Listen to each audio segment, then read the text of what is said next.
congratulations for Snack Shack. Appreciate you, brother. How are you? You good? I am doing pretty well. I enjoyed the movie. I love his coming of age story, and but we have to hear it from you. Is where the original idea came from for Snack Shack? Well, so growing up, I was the kid, me and my best friend, that would go to the dog track and win money and sink it into our real beer operation, brewing home brew at 14 years old in 1991. And then we ended up bidding on and winning the Snack Shack, as you see in the film, although it was a little bit different than that, but very similar. And then we became the proprietors of the Snack Shack, and so the framework of it came from a very authentic, truthful place. The family dynamic with the parents is very true to life for me. My dad was the town judge. My mom was an auctioneer and a school teacher, and I had a sister that wasn't in dance, but she was in sports. So it's altered, but it resonates very deeply with me as a meditation on my childhood. Well, let me tell you how it resonated with me is because I actually graduated high school back in 1992. So a lot of the stuff it was actually coming back to me. And for you, what was it like to revisit that? I don't want to call it a period piece, but that's what people are calling Oh, it now, brother, it's a right? period piece. If you think it's not, then it is a period piece now. You know what I mean? It's like we'd like to think that our childhood's not a period piece, but it is. We're old now. No, it was the most surreal experience of my life. I'm having like memories of, we're shooting in specific locations too, like 60% of the scripted, parts are all the real locations, like from the shoe store to the Main Street to like all the Pioneer Theater, all of these things, they were scripted and they were in there and they were the actual locations. So, it resonates on the deepest level I possible when you're actually there and shooting this and you're having just a flood of memories from the real events happening uh growing up, and now you have actors that are interpreting these things and they're right there. At one point my best friend from childhood was there with me and he's watching it too, and it was just so unbelievably surreal. And it just but positive. I loved that we got to shoot this in Nebraska City. There'd be no other place in the world that I would want to shoot this film. So hats off to our producers that trusted, even though there's not a huge tax incentive, that the emotional value of doing it there would resonate at a deeper level.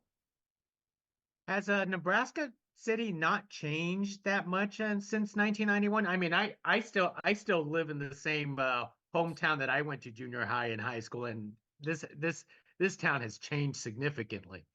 No, I mean, there's a lot of it that's untouched. If you notice, there's those cobblestone brick streets and stuff. Yes. That's like First and Second Avenue. I made sure that the majority of like residential stuff I filmed and photographed there because I wanted those textures of this town, and I wanted to like every nook and cranny of this town. I know like the back of my hand, and there were scenes that were cut out of the film, unfortunately, in some of even special places that I wanted to show, but you pacing wise, you have to take them away. But yeah, I mean, just the deepest level, of the town. The town is almost a character in this film.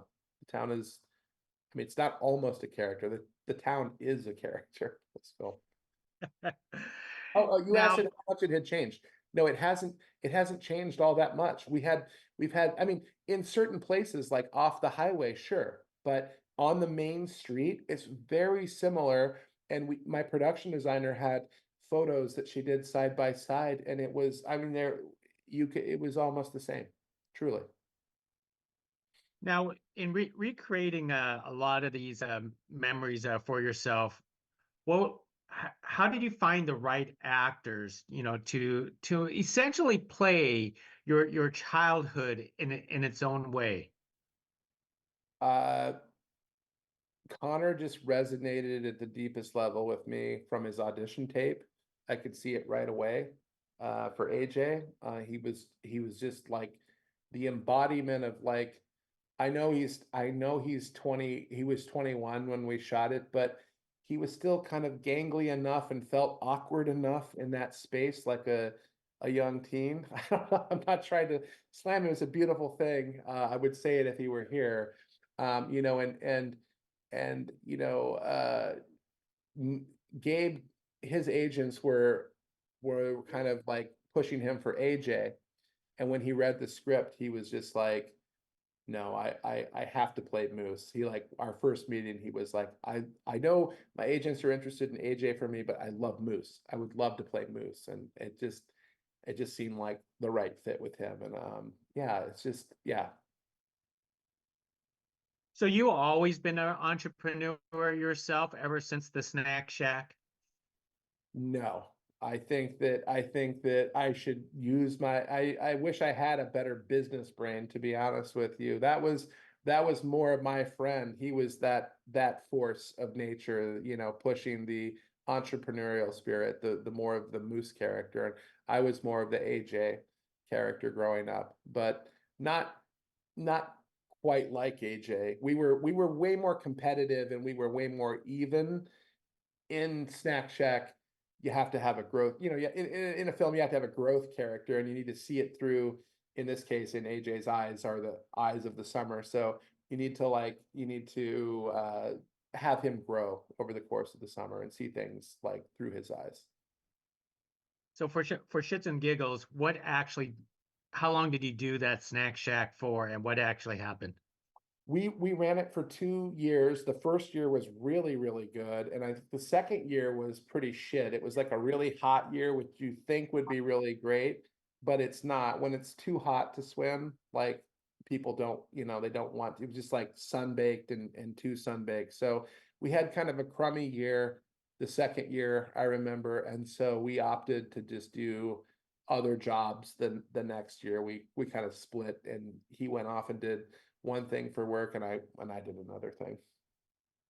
Well, let me wrap it up with one last question, because the Snack Shack itself, it's a character. Yeah.